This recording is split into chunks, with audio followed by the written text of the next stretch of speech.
Today we compare the battery power infrared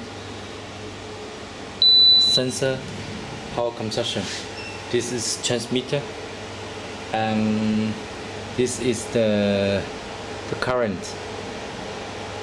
So we can see the current is 0.04 or 5 μA.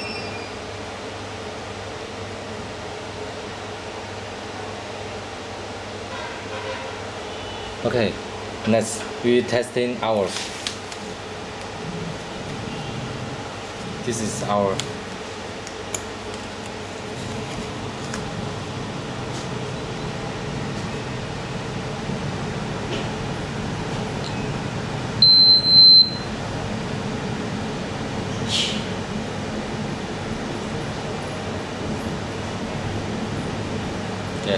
now it's stable, so the current is almost the same, 0.04. Thank you.